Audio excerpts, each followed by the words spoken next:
Excellent morning. Everybody can hear me well? Great. Before I start, I just want to put a good word for this piece of paper or information. It will be digital on your iPhone or other phone that you can advance and advise us about the information that we need to hear. How many times I see a patient, child or an adult, we go and provide surgery, they go home, everybody is happy, and I say, I wish I know what's a follow-up. I can only do better if I know how each one of those that I have taken care of responded to the stress of surgery, anesthesia, the traveling, and so on. So please fill in and spread the word. We have a committee that looks on this registry information. And what's surprising is sometimes those who register for, let's say, 100 patients or families registered, a year later, those who keep informing us is only 30% or 25%. The more we know, or I know at least what happened to every patient after surgery, will help me to do a better job next time because it's a one-on-one, and those who work with you know, we try to provide every patient 100% for what she or he needs in order to make our care perfect. So that's my comment. Please join and stay connected. So today we're going to talk about surgery and anesthesia. And I'll run through the slides that many of you have seen more than once because I want to leave more time for questions. I'm sure question comes as we go on.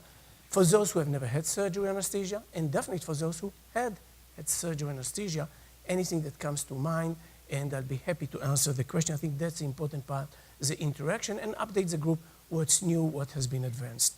So again, for those who have never been to Philadelphia, that's how Philadelphia looks like. We have our own city, we have our own river, the Schuylkill River, great place for those who like to jog or cycle around it, and that's where I live, and that's where Thomas Jefferson is a hospital or university hospital is built.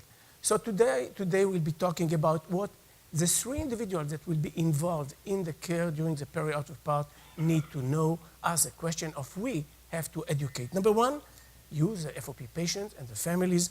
Number two, the physician who send or you talk to and meet with you and create the environment and decide we have to go for surgery. That's what he or she needs to know. And of course, the anesthesiologist that has to provide anesthesia care has to know because many times they don't know what FOP is. Type of anesthesia, there are few types. Number one, the nerve blocks. And the simple one, when you go to the dentist, those who have been to the dentist, he anesthetizes parts of your gum. You don't feel anything, teeth extraction, feeling, and so on. It's nice. Those of the ladies among us that have been to the labor floor, delivered the baby, and had an epidural anesthesia. It numbs half of the body. You do not feel anything. Pain of the labor and delivery are abated if it works well. And baby is delivered, life starts, happy starting. So that's a regional anesthesia. And of course, general anesthesia is when we place usually a breathing tube into the windpipe to protect the airway, give enough oxygen. And through the gases that we administer, the patient is kept asleep. And surgery can proceed when the patient is safe and breathing well, and we maintain all life function that's important for the patient while surgery goes on. I also usually show this slide that needles are not good for FOP patients. And thank you, Scott, for your comment. You are right. We use needles in FOP patients, but they have to be used judiciously. IM injections are not good because they can still flare up, and I show a picture later on. But if you need an immunization, we start an IV. So you go subcutaneously. It's superficial. It's fine, like for any other patient. So the point is needles are not good is, A, sometime when we talked about epidural spinal anesthesia, that the anesthesiologists go to the back, numb half of the body. Of course, when you have the FOP progressing and the whole spinal area is one bone, you cannot access with a needle and provide spinal or epidural anesthesia. So it ruled out. But even other injections, I mentioned, IM injections are not positive. Same thing for the dentist. When they go in, they cannot do the deep infiltration, anesthetize the nerves. They have to resort to other techniques. And we have a group of dentists that they develop techniques how to make sure that it's done well. And sometimes with you need teeth extraction or more invasive work, which most of the time FOP patient need, then we resort only to general anesthesia. So again, putting in perspective, needles at large, you have to know when you hold the needles, the physicians, the nurses, and so on, how and what you can do, but overall you have to be cautious. But of course, other ways that we use needles in order to deliver medication are good and can be done appropriately. As I mentioned, here's the approach to provide the spinal or epidural, and of course the general anesthesia, as I mentioned, it's a reversible state. We can induce sleep. Patient is not aware, so they do not aware they're sleeping, and because if you heard about incidents that anesthesia was not deep enough, patient may be in a twilight zone, and we have some anesthetic, like for those who are going for colonoscopy, superficial procedures, when you really, it's not general anesthesia, it's just deep sedation. And we tell the patient, you may have, because you have a superficial procedure, we'll give you medication and make you sedated. It's not general anesthesia. Because some patients, I heard voices, I could feel that. That's correct. We don't want to go and induce the whole general anesthesia because it comes at some cost, because as you lose conscious, then you may lose other functions that we have to make sure that breathing, heart rate, and so on, kept safe. And that's part of our profession, how to do it right. So as I mentioned, you can see here, so general anesthesia is safe, has a good track record, we're doing it regularly, and excellent for inpatient and ambulatory patient. So the management of the airway is critically important. As I mentioned, usually you go to the anesthesiologist or say, open your mouth, he assess how the airway looks like, and then when the patient is asleep, advancing and placing a breathing tube to the trachea to provide oxygen, exhale CO2, and the anesthetic gases. It's important to know how to place a breathing tube when the patient can open his mouth. But the FOP community, we have learned that even if the patient, the jaw is moving, can open the mouth, and the anesthesiologist is doing what we call the direct laryngoscopy, it induces significant stimulation to the temporomandibular joint, and later on, the joint may be reacting like any other joint that of FOP patient, and the jaw may be locked. So we want to prevent this event. That's how we came to the conclusion that we usually do not like to do direct laryngoscopy, and we go through the nose with a fiber optic scope. We see where we go, we can see the vocal cord area, advance the breathing tube, and secure the airway. So there is no question, in order to do it, you need an expert team of anesthesiologists. And an FOP patient, usually I tell the anesthesiologist, have a team. If you have someone else that give you the hand and so on, just to manage the challenges that sometimes you may encounter during the nasal fiber optic intubation. But when it's done by a team, and team do it, usually in a hospital for many other settings, because there are other situations, diseases, and clinical settings that really we have to go through the nose. Trauma is one of them, and other diseases of the jaw that we do nasal fiber optic intubation when the surgeon needs to do, for example, surgery on a jaw and so on. But you have to have a team of experts who know how to do it safely. And many times I'm called from an anesthesiologist somewhere in a country or in the world. Oh, I have here a patient, you know, FOP patient, and we're ready to go, so just tell me what to use. And I said, stop. It doesn't work like this. And I instruct the anesthesiologists and the physicians that they need to see or meet the FOP patients usually at least one day before. If the situation is more challenging, we go and create a team. And I said to whoever is the patient who orchestrates, the surgeon, the physician who is orchestrating the care of this FOP patient, either here in the US or somewhere across the globe, and I said, who is a surgeon? Where is the family? Who is a patient? What's the other team members that you may need? Depends on the type of surgery. Bring them around, put them in one room, and we do Skype or Zoom a connection. So we see each other. It's very powerful when you can look at the eyes of the physician, of the patients, they can look at me, and we can have a discussion. What's the problem? How we're going to address it surgically? And everybody can ask questions. That's how you build a team. And that's what we created here at our place. Those who came to Jefferson, no, they walk and they see faces that each one of these stations, there is someone that knows, oh, it's an FOP patient. And as you see, I say later, special patients need special attention and special care. So we're trying to build this team approach across the globe and putting everybody together. It's not one of those, oh, it's just a simple colonoscopy, it has nothing to do with the mouse, and we just give some sedation. It doesn't work. And I said, go and see the patient. And many times when the surgeon or interventional professional and the anesthesiologist meet the FOP patient, then they call me and said, thank you so much. They are on the way to Jefferson. But I believe that, and that's a role, trying to create, I'll talk about it later, team of experts at the site of each patient. And I think we are making progress along this line.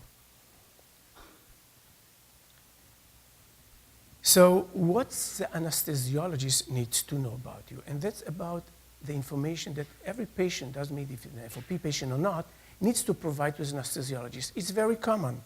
Of course, how old are you? How tall are you? What's your weight? What's your BMI? And patients are different in size and comorbidities. Are they healthy? Or there are other systems in the body that needs attention because hypertension, hyperglycemia, and this is just a simple thing, and sometimes it's, most of the time, it's much more complicated, and that's how we build the knowledge. Do you have any allergies? Medication that you can take, medication that you cannot take. Other medical problems, and for especially we're interested in how you breathe. Asthma, smoking, secondhand smoking, working environment that may cause challenge to the breathing. Bring in your medication, over-the-counter medication as well. And of course, that's why I said we need the information. If you have had surgery before, how did it go? Oh, I had terrible nausea and vomiting. It's anesthetic. And the answer is, it's not really the anesthetic. Most of the time, surgery is painful. And we prescribe opioids. And opioids are very strong inducer of nausea and vomiting. So it's not really the anesthetic, it's the opioid that we prescribe.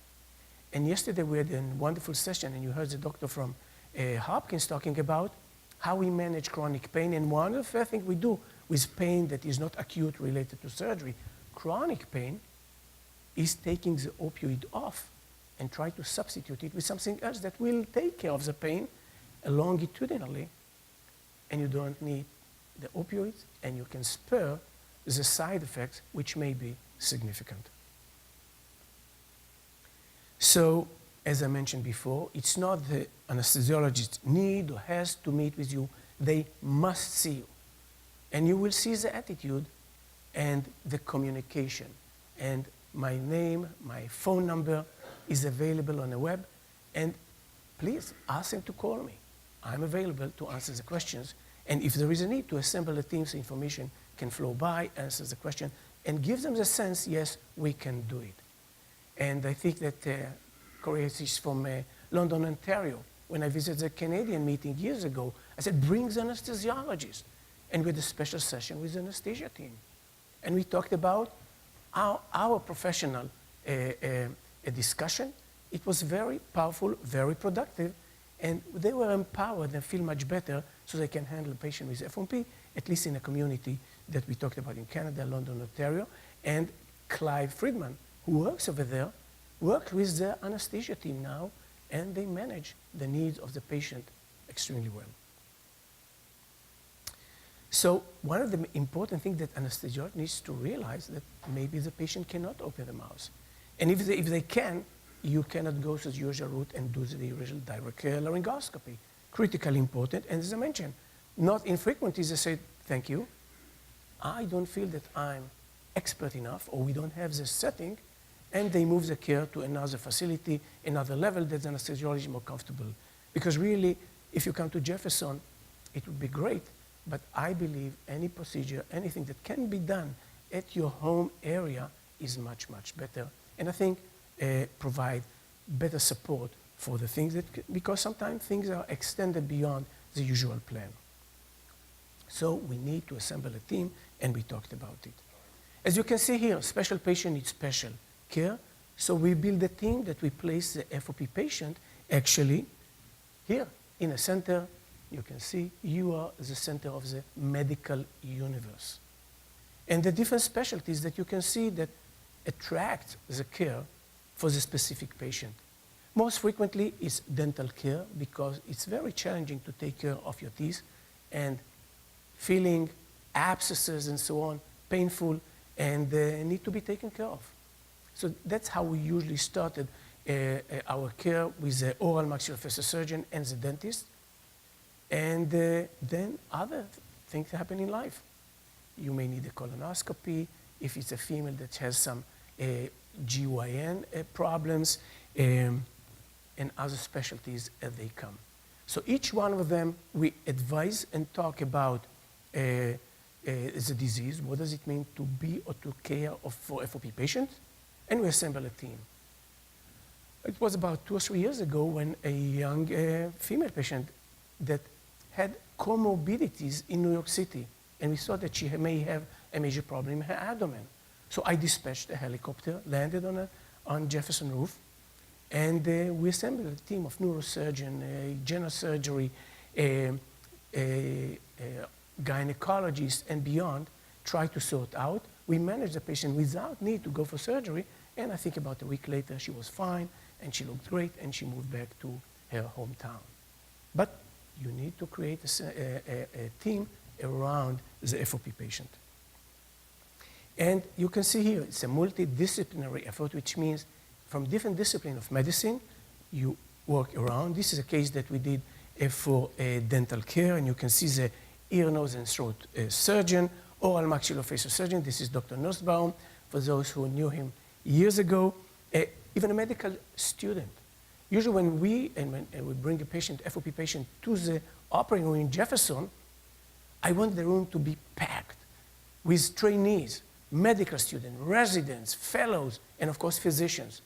Because I believe it's a powerful experience to see how it unfolds, how we take care. This is a standard of care, very high standard.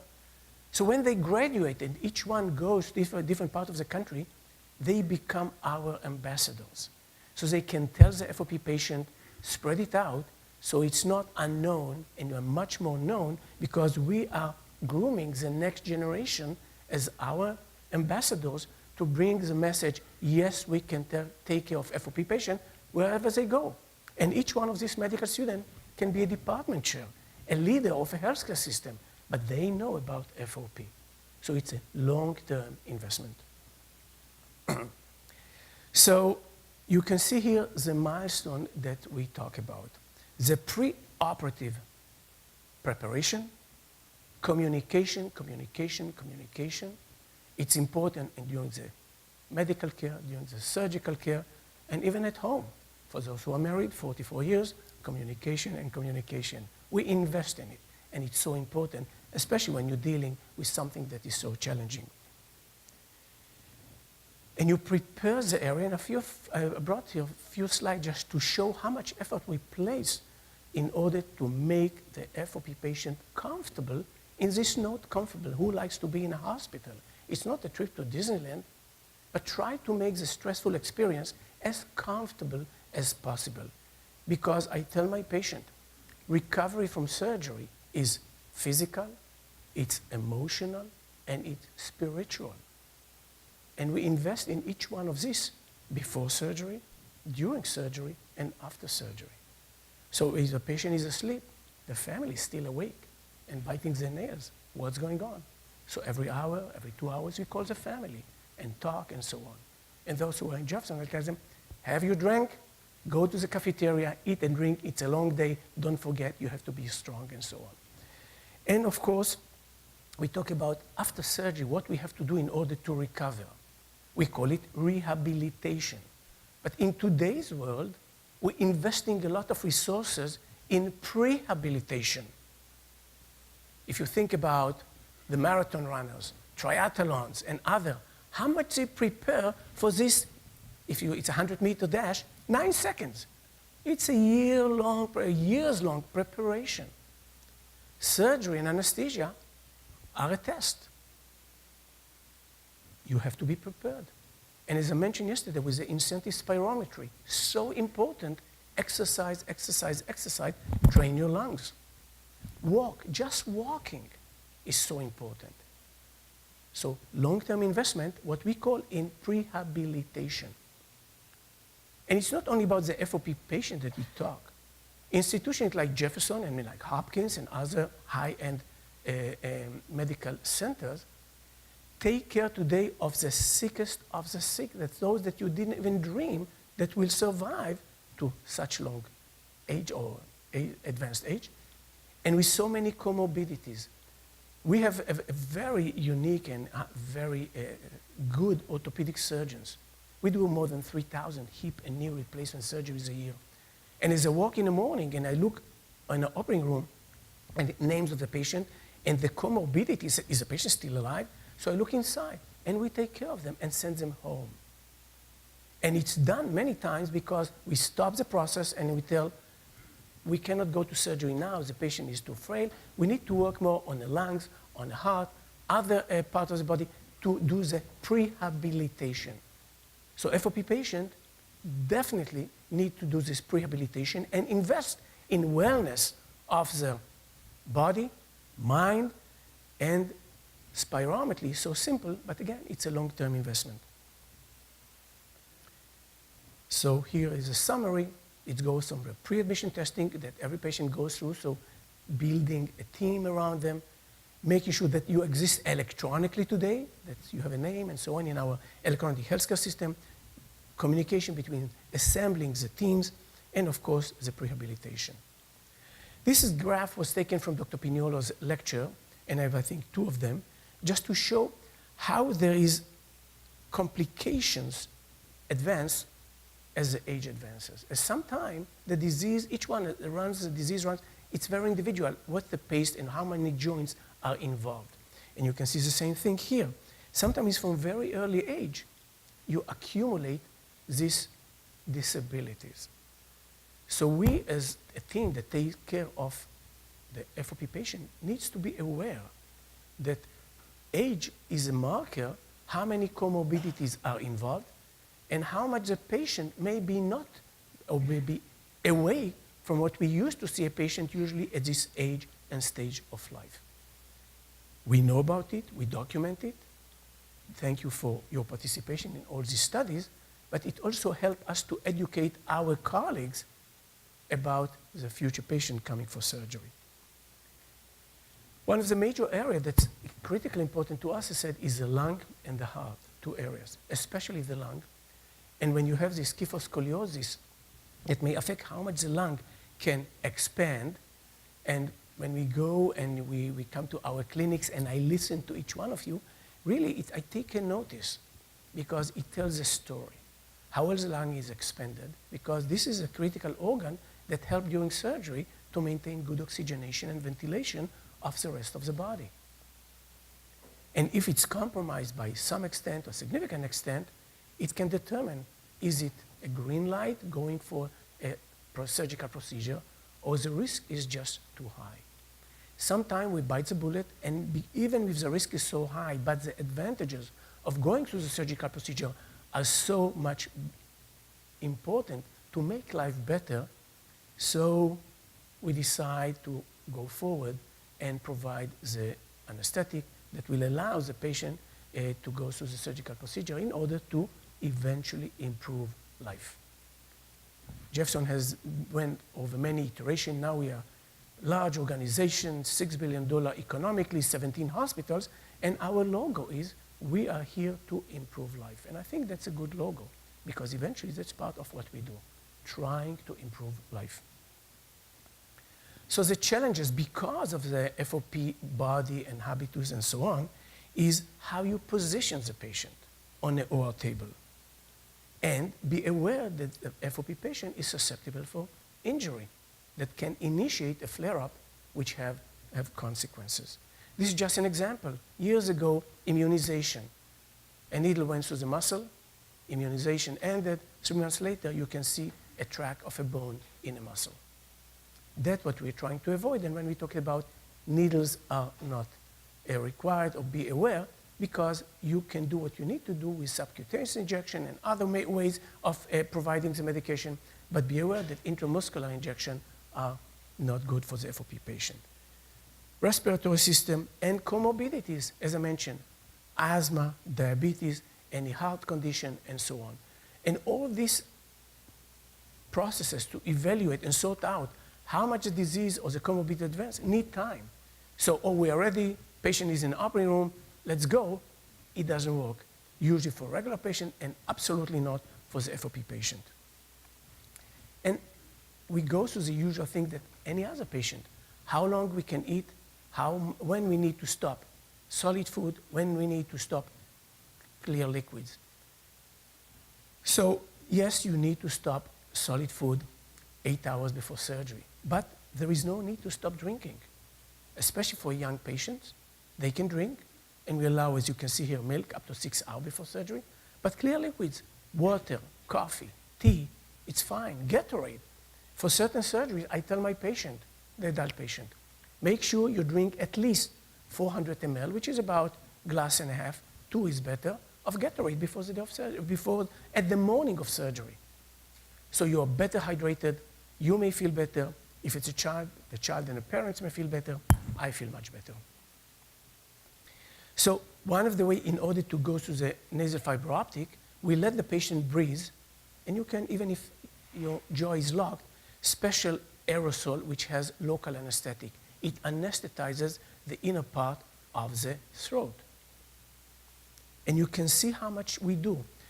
You can see here, this is a regular OR table, totally flat.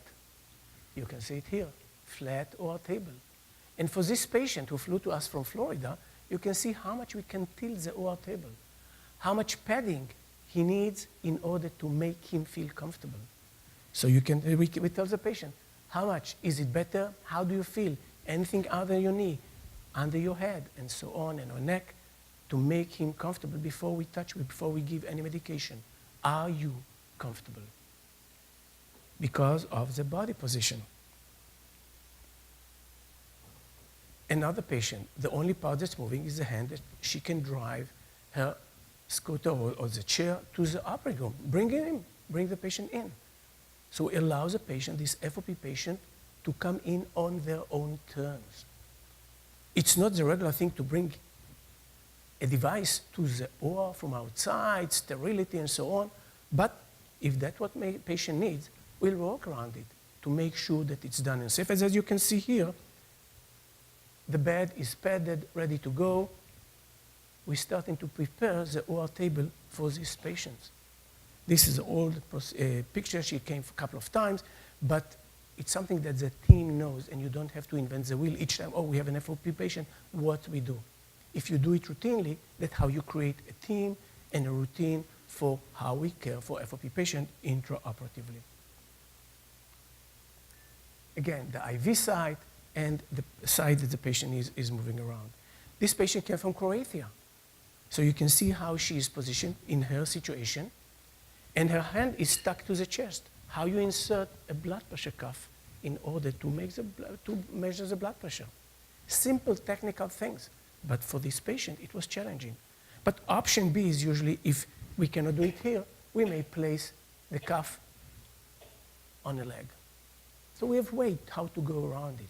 But just as I mentioned, this picture just tells you the story that we have to go around in order to make the patient feel, A, safe, because in anesthesia, 3 things are important: safety, safety, and safety, and of course, make the patient comfortable. We place special fluids in a nostril to vasoconstrict the blood vessels, so when we go with our devices, they will not bleed. And then, of course, here is the story. Child comes to the operating room. We tell them, bring a friend. So everybody brings a friend to the operating room, and they're anesthetizing the friend, and then, of course, the child. And a few minutes later, he's asleep, and then, only then we can start the IV, because as you know, children are allergic to needles. So we bypass the needles, and only when he doesn't feel anything, we start the IV. And we give the medication. This is a fiber optic scope. you can see that what we see here is a trachea, the vocal cords, and of course we can advance the breathing tube and initiate the anesthetic, give more medication, look at our fancy monitors, and this is a physiology of the child. Now the physiology of the anesthesia machine itself. We can see different parameters. It's like flying in a cockpit, and there is many similarities between anesthesia and aviation. And then after the patient is asleep, we are not done. Because sometimes because of the position that face down, the head down, when the patient is on the OR table, the dentist, how they can reach to this patient. So we have to tilt the patient, and I'll show a picture in a few seconds. So we have to pad the patient. This patient was weighing 250 pounds. So if we tilt the patient down, head down, so the dentist or the oral maxillofacial surgeon can have access how you protect him or her from sliding all the way off the OR table. As you can see, the padding. And actually, these are headrests that usually we have either square ones or round ones, and we use them as a foam to create the padding for the patient. And we have other means, but it's just a simple example how you place it around the table. And here's a patient that has a breathing tube that goes to the anesthesia machine, and so on. And you can see how we cut the round one in order to pad the hands, because the patient is asleep. So they are not aware, but we are there to protect them when they are not aware about the surrounding, especially when the movement is limited. And so as you can see, it can take half an hour, and the surgery even started yet. But as much as OR time is like aviation, you have to run the runway and clear it because another airplane is landing or taking off. When the FOP patient comes to the OR, it's sacred FOP time, and we take all the time that we need in order to create the safety and the comfort for the patient. Here's an example, as I mentioned. Table is tilted down significantly, but the patient is protected. You can see here. I just drew the line just to show it's extreme, but that's how the oral maxillofacial surgeon can walk around the patient. And as you can see here, why the patient foot or hand are exposed, I'm an old-fashioned. With all the numbers behind me on the machine, I still like to see and touch my patients, but that's my style. Surgery is done, waking up, breathing tube out, and the patient is, again, talking, speaking, and surgery is over. And of course, we can take care of the pain, take it away. We can manage nausea and vomiting, and life is good, ready to move on.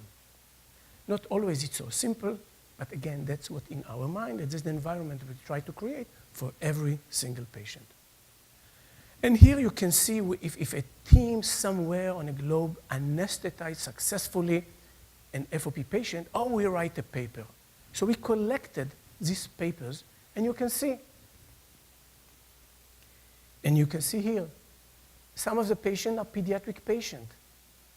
But what I like to pay attention is how many days these teams kept the patient in a hospital. So even if you have dental or oral procedure, they kept them for almost half a week. Our goal, if everything is fine, to send the patient out of the hospital by the end of the procedure, recovery, and then they can go to a nearby hotel or friends and so on, stay in town for 24 hours, but they don't have to stay in the hospital. So here are the story, and I'll just show here.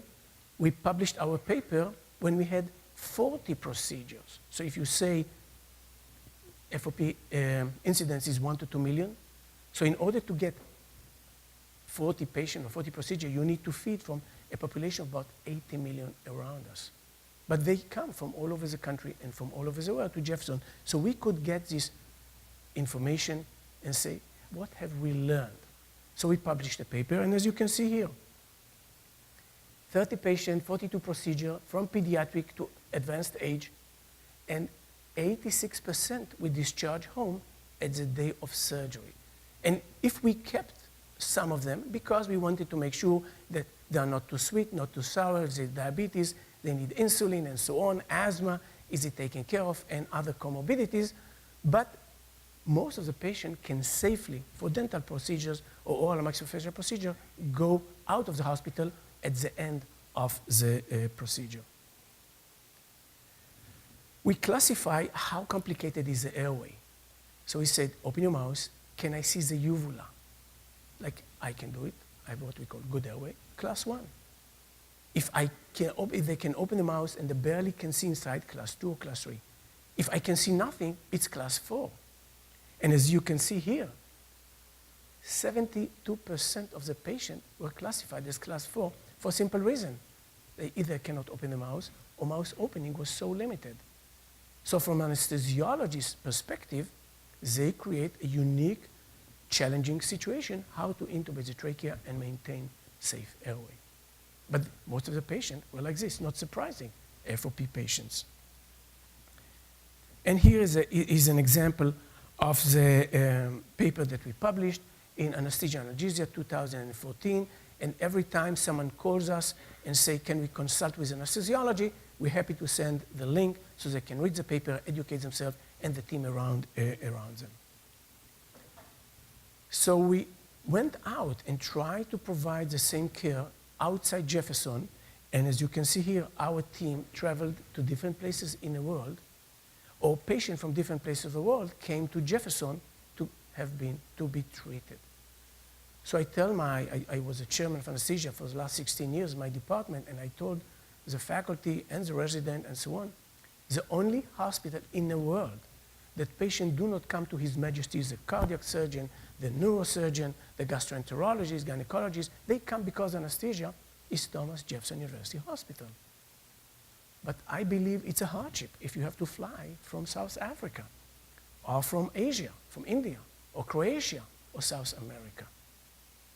So my vision, and we're working, thank you for the IFOPA team, trying to create this center of excellence in each location in the universe so patients can go there and feel safe and get the same quality of care. And we are willing to go there and teach them and so on. And we established a few of these South Africa. There was a young anesthesiologist, and we worked together when she had a young person, 16-year-old, broken femur, safely anesthetized him. Surgery was done. So when I visited in April South Africa and met the person, the patient, 2 years later, he was fine. So the continent of Africa, 1 billion patients or people, they have one center in South Africa, but that's a small step in the right direction. We went to Israel. We have done it over there. We have visited in August São Paulo, Brazil, and one of the best hospitals in South America, Joint Commission certified, Einstein Hospital. We're working with their executives and physicians and dentists, try to create a center of excellence for the population of South America in this hospital in São Paulo. This is a picture from our visit to Hadassah Medical Center in Jerusalem. When we treated over there, the only single patient, 26 years old, computer engineer. I think when we left, we learned that actually a baby was born, and because of the toe, they made the genetic testing and was confirmed as having FOP, and the population of FOP now is much more recognized in this country. A patient that I told you that we flew to Jefferson on a helicopter, and of course a week later, done, she's feeling well, and she's ready to be discharged home. A success, and we could do it without surgery. So it's a happy ending. So in summary, we're talking about multidisciplinary team approach, awake fiber optic intubation, and as I mentioned, most patients can be discharged on the same day of surgery. We mentioned yesterday another aspect that comes by is managing of pain. There is acute pain that relates to surgical procedure, but many of you experience chronic pain with everyday's life. How you manage chronic pain? It's an art by itself, and we have specialists. The one, like there was an example yesterday, that they have the chronic pain clinic. And Dr. Kaplan and I just talked this morning that in our guidelines, we have to expand the section about how you manage pain, chronic pain, usually. And it's a whole different way how you manage it. So we have a group of pain management with Dr. Ed Xiao in California. We have, of course, a group at Jefferson. We had yesterday, there is an expert in Hopkins. And really, another thing that we're trying to do in ICC, in the International Clinical Council for FOP Expert, to bring subspecialists to the fold across the globe. Anyone that has worked and taken care of patients with FOP anywhere, he joins the team. And then, because of it's so easy on your web phone, you can have an app. If I'm in Zimbabwe, I can be in Russia, and you just go on the phone. I have a GI problem, I have GYN problem, dental problem. Who is in my neighborhood? Who is in my country? So we can provide them the access for those who are specialists and have seen and taken care of FOP patients. And I'm talking about chronic pain, and I'm talking about any other specialty. So as you can see here, we have few initiatives trying to create a global network of anesthesiologists, but any other specialists that will be connected, sharing their experience, establishing a registry, and that's what my word, please, please, please fill in the information, that how we know about you, and that how we know how is your experience, especially in my narrow window of what happened related to a surgical procedure. Develop, disseminate best practices and the guideline. When they come out, you will see 8 years ago you had the guidelines, and now you have the guidelines, because life is much more complicated and needs to be attended to different small aspects of our life in an FOP patient that it's so challenging. And of course, as I mentioned, trying to establish regional hubs, what I call centers of excellence, one in each region of the world, that patient can go and visit there and be taken care of in their each location. So start small steps, one in each continent, and then maybe like here, West Coast, East Coast, Middle, Canada, US, and expand it, small steps in the right direction. So we created the International Clinical Councils of FOP. I mentioned in our last meeting, for those who have not been there, yes, we combined our effort to be recognized, to work together. We have sessions, and we talk about your FOP patient and families issues and how we advance science and the clinical care, because now we have the mutual knowledge, and we sit with each other and we try listen to what you have to tell us and advance medicine and advance medication. And as you can see here, our mission is to educate the best practices for each individual FOP patient, share valuable clinical experience among the experts, to publish, that how you go out in this world of communication, on your app, on our scientific journals and beyond, advise and design and conduct clinical trials, which we take very seriously, but it's not that there are too many experts in the FOP field. So you can see on this podium just yesterday, Fred Kaplan working with one pharmaceutical company, with the other, because there is no 50,000 patients in one group, 30,000 in the other group. We are limited. But again, it's not us against them, one company against the other. I, an optimistic person, so I've seen in my lifetime how diseases that were end stage. I'm a pediatrician, I've taken care of pediatric oncology patients. And I could see how cancer, leukemia, lymphoma evolved to be a chronic state or even cured when it was uncurable when I was a young medical student. Multiple sclerosis, same thing. It's a chronic disease, and on and on. So TB, today you treat it 1, 2, or 3 medications, so it can be a combined medications as we know more and we do the right clinical studies to provide safe medications. So I believe that, and I'm really optimistic about FOP compared with Fred Kaplan and myself and others started 20 or 30 years ago. We're in the right direction, especially when we know so much about the intracellular pathways as we unveiled and found the gene of FOP. So here you see the areas that all the experts are coming from. We are now 21 of us. We added Dr. Bob DeCidua, the oral maxillofacial surgeon. We added Clive Friedman, the wonderful dentist, to our team, so we can really cover every aspect of our or your life. And I think that working together with the IFOPA, we can say, yes, we can, and we will cure the FOP one day, or at least in step, make it a chronic disease, livable disease, and go beyond. And just to let you know, when we sit with among us, the researchers, and we say, if we had the magic wand what we could do for the FOP patient, I don't want to tell you what we're talking about, but it's extremely, extremely exciting if we have the right medication, how we can really unlock this so complicated and disabling disease. So I'm truly optimistic. And as I said, when you talk about the medication, you talk about the medicine, I want to quote from Winston Churchill. He said, "It's always wise to look ahead, but difficult to look farther than you can see." And I hope we all have the wisdom to look behind what we can see and be optimistic about FOP. Thank you so much. Thank you. Thank you so much, Dr. Grunwald. We might have time for one question, if there's a question for him. Okay. Oh, yeah. Over here. Steve, gotcha.